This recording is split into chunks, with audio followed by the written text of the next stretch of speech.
everybody. Welcome back to Shannon's Lumber Industry Update. This is kind of an off-cycle recording, kind of an emergency recording, if you will, because I want to talk about lumber prices and COVID. Yeah, unless you've been hiding under a rock, there's this global pandemic thing going on that seems to be affecting, well, everything. Pricing, that is, absolutely everything. And my inbox, my Instagram, my Twitter has been lighting up lately. People sending me pictures of price tags from Home Depot and Menards and Lowe's, and people who are saying, hey, I'm trying to build this house, and holy crap, the percentage increase on framing lumber for my house has just added, an extra $20,000 to my house, or $2,000 in some instances, $20,000 in other instances. Yeah, guess what, folks? Framing lumber, softwood lumber in general, is really high. 40% up to 80% higher right now. And I'm a little shocked that people are so shocked that this is happening. There is this horrible, horrible thing called COVID that we're living in right now, and it has shut down the supply chain all over the place. More importantly, you have to think kind of broader reaching. Back in February and March, when this whole virus thing started to really come into the forefront and people started talking about lockdowns and talking about quarantine, the guys that are actually out there cutting down the trees, kind of the pointy end of the spear when it comes to the supply chain, is that the pointy end or the blunt end of the spear? I don't know how that works in the supply chain. Anyway, the start of the supply chain, these guys started curtailing how much lumber was actually being cut down because we anticipated major slowdown in the demand for lumber because all the contractors, all the companies, all the construction jobs were being shut down. Well, what people didn't realize, because, we've heard of unprecedented times, right? All these people were suddenly stuck at home and the DIY bug caught on in a big way. How many of you guys have just been sitting at home thinking, you know what, now's the time I'm going to, finish my basement, or I think now's the time I'm going to build a deck off the back of my house, or frame in my closet and reorganize my closet. All of that stuff took your typical DIY construction framing lumber. And holy crap, the supply chain was not prepared for this. Not only was there a shortage in near inventory because the loggers that actually been producing are cutting down a lot less for several months up to this. So near inventory was quite slow. The productions, the sawmills, the treatment plants, all that pressure treated lumber, all that stuff had been shut down, not working at all. So nothing was being produced. Logistically, trucks had stopped rolling, train cars supply a great deal of the softwood around the country. That had all been shut down. In fact, there are still train cars filled with lumber sitting on the side of the track. I don't know. Cars sit on the side of the road. You know what I mean. There's a distribution yard and there are train cars sitting there filled with lumber that cannot move or don't have anybody to pull them. So this really caused the perfect storm where suddenly the demand for framing lumber went through the roof and no one anticipated that. And, you can budget and forecast what the DIY amount will be, but that has always been a very small portion of the lumber industry.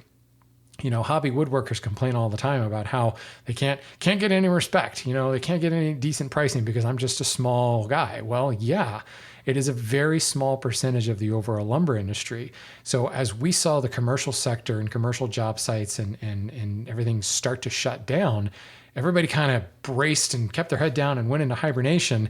And meanwhile, the consumer market went the opposite direction and everyone was completely caught unawares. Near inventory practically disappeared. It was like toilet paper. It was just gone. You were not going to find any of it. And even now, here we are in September, still in the midst of COVID, but certainly lockdowns have eased. But lockdowns have not eased substantially when it comes to logistics and trucking and rail car movement around the country. Moreover, many sawmills did not weather this storm very well. I've spoken in the past about how sawmills really started to close down left and right during a recession, and how hardwood near inventories, like poplar near inventory, would usually be around 11 billion board feet, it was suddenly now 7 billion board feet. And I know billion with the big B sounds like a lot of material, but when the global demand generally is on pace to consume 11 billion board feet, and you see a 4 billion reduction in near inventory, that's a major issue.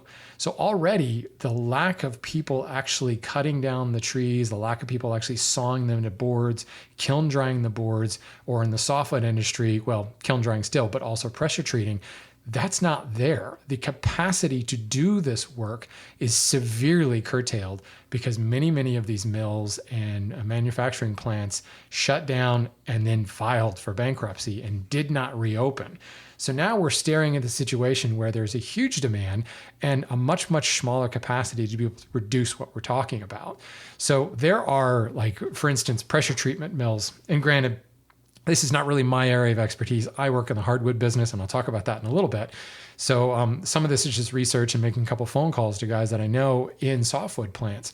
But there are several pressure treatment plants that are pushing out material as fast as they can, but they have backlogs of like 2,500 rail cars just waiting, inbound filled with raw lumber waiting to be pressure treated. 2,500 rail cars that they need to get through.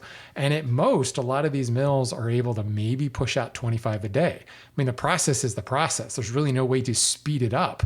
So there's only so much you can do when your capacity is limited to X. You can increase your capacity by building another plant or opening up another plant. Well, the opposite has been happening. If you used to have 3 plants to do it, now you only have 1. And at best, you're going to see 25 rail cars a day going out.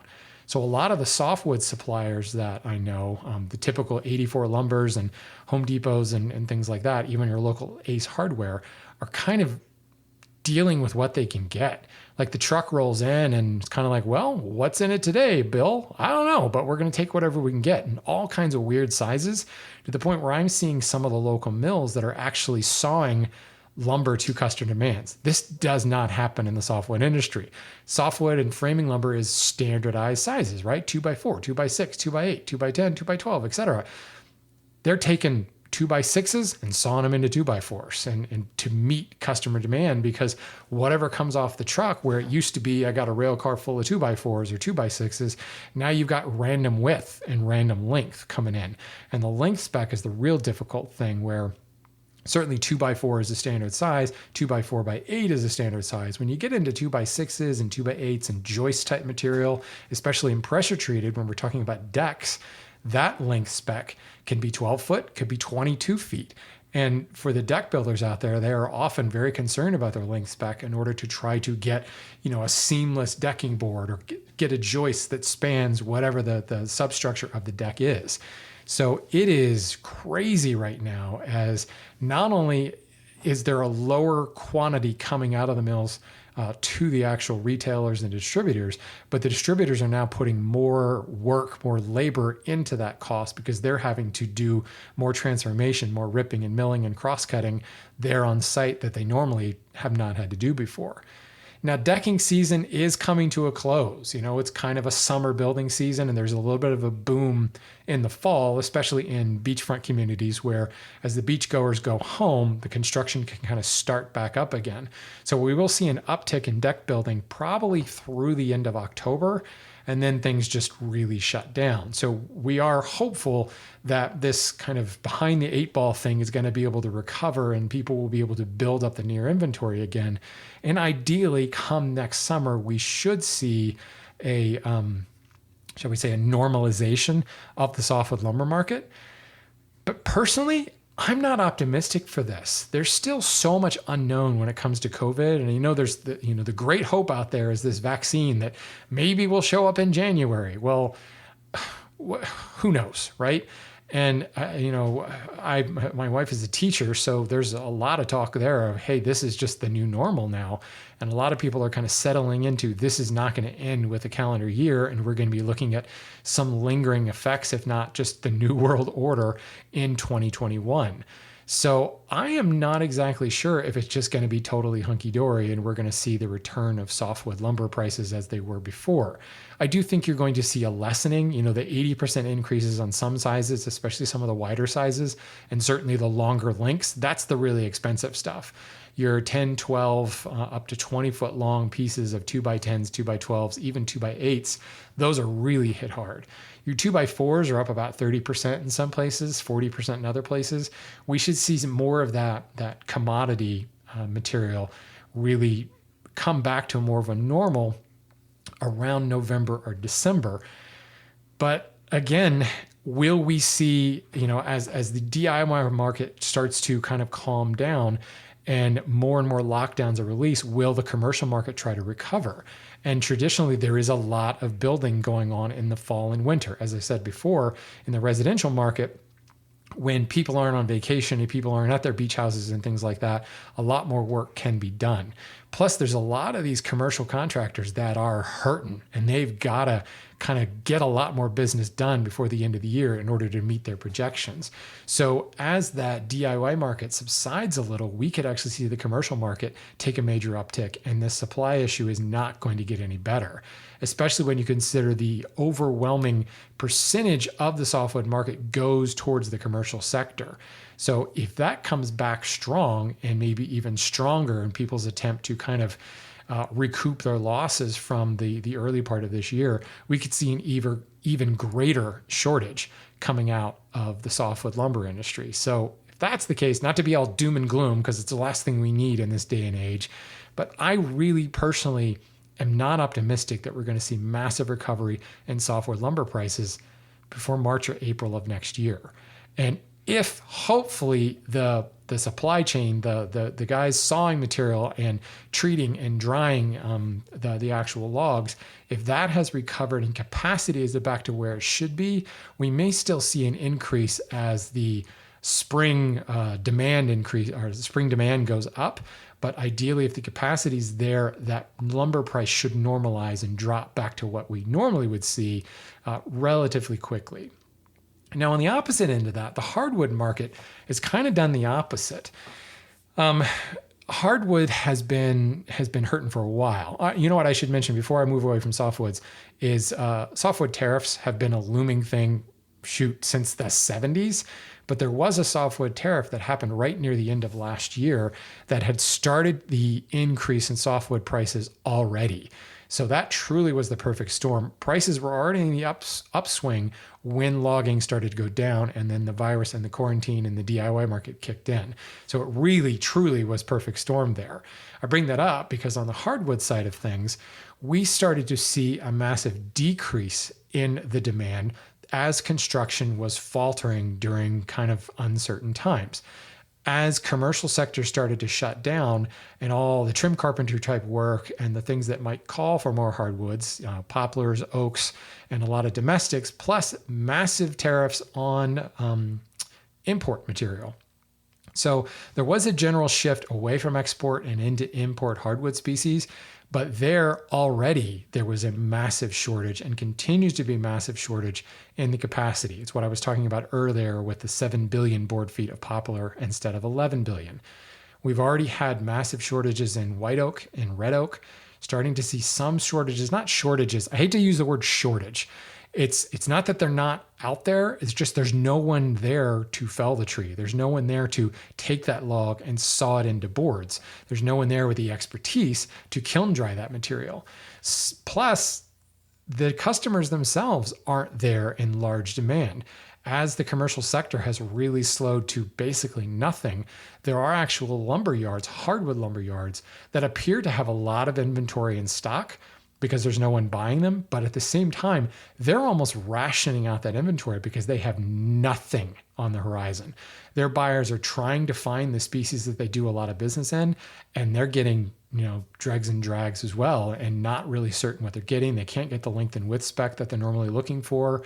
Lead times on drying is way, way out further than it should be. So you've got a lumber buyer at a local yard who is concerned about where they're going to get their next shipment of a domestic species, let alone an exotic species. So they're trying to, hang on to some of their material for what we anticipate would be a bit of a commercial boom as we move into fall and into early winter. As I said before, as the beach season shuts down and construction begins at a lot of vacation communities, these lumber yards are kind of hanging on for that. But at the same time, When you have a demand and you have very little inventory, the natural reaction is a price increase. So I can actually expect to see the hardwood market continue to climb in pricing. Hardwood pricing is not quite as unstable as softwood, because of the fact that the production period is a lot longer than softwood. From tree to ready to sell softwood is substantially shorter. In many instances, years shorter than the process from felling hardwood to sawing to drying and ready to sell. So the hardwood market is not quite as volatile. We will see some increases in pricing, but it's not going to be dramatic 80% type things because, first of all, the demand is going to be quite a bit lower than softwood.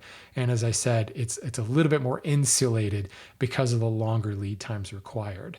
But folks, I mean, I don't want this to be a total doom and gloom podcast. It's just a little surprising that people are so shocked by the cost. Now, granted, 80% increases are pretty scary.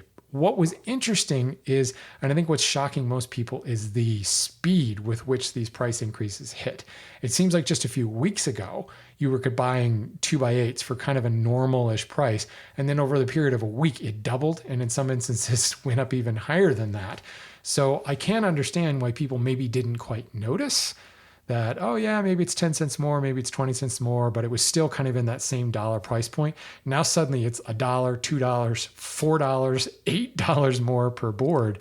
And it's really caught a lot of people off guard. And a lot of that, because so many of the DIYers continue to buy their softwood from large distributors like Lowe's and Home Depot, those large buyers are insulated to some respect. They have buying programs in place with mills where they basically, while they don't own the mill, they are the only customer to that mill. And because of that exclusivity, they've been able to kind of weather the storm and keep the supply going just a little bit longer. And honestly, defray some of that increase in cost without it affecting the cost to the consumer. Well, it comes to a point where you just can't do that anymore and you have to start raising prices. And I honestly think that many of these big box giants waited too long to start passing on some of these increases to customers. And now they've had to really see a massive increase because now the supply is almost gone. There's just nothing coming in and there's no predictability about what is coming in sizes. So that, I think, brings on the majority of the shock because of this pricing increase seemingly overnight. But that's what it's all about, folks. It's pure economics. It's less stuff getting cut down, less people can actually saw those logs into trees, and a lot less people who can treat the lumber, whether that be kiln drying or pressure treating for exterior material. And then you've got massive logistics concerns. How do you move it from one part of the country to the other when the rail cars are sidelined? When the trucking is not able to move freely from state to state as it was before because of lockdown, because of quarantine. Plus, you've just got a lot fewer people who are at work. Lots of furloughs happened. The lumber industry runs on a very, very tight margin most of the time. So when things started going south, a lot of people got laid off really, really fast. So that's the story, folks. It's not just a simple answer. And you can get mad and say people are taking advantage of the situation, but at the same time, if they don't start raising prices, they're not going to be around. And I guarantee you in 3 months, the prices are only going to get higher. So it kind of sucks. I'm not gonna lie. It sucks if you're building a new house and suddenly the cost of the house just went up 10%. But the alternative is all of the sawmills go out of business and then there's just not going to be any lumber. So we're going to have to weather the storm a little bit more. I am hopeful that come spring of next year, we can see a bit of a return to normal, but don't be surprised if it lingers around a little bit longer. And don't be surprised if the hardwood market continues to climb well into summer of next year. So there's my kind of emergency update. I feel like we should have some sort of like dramatic music in the background to like we're moving to the news center to talk about breaking news here. It's just what's happening. And for everybody who sent me emails and sent me pictures of price tags, I do appreciate it. I wanted to get this episode out to you and hopefully throw a little bit of logic, a little bit of understanding behind the scenes about what is going on with COVID and the lumber industry. So good luck, everybody. Wear your mask, stay healthy. And, if you have lumber in stock in your own shop right now, be very, very, very thankful. And, keep your chin up. We will see lumber prices dropping at some point, probably not within the next 3-4 months though. So don't hold your breath. Normally I would end the show by saying, go buy some lumber. It seems kind of an inappropriate way to sign off. So I'll just say thanks for listening, and we'll see you next time.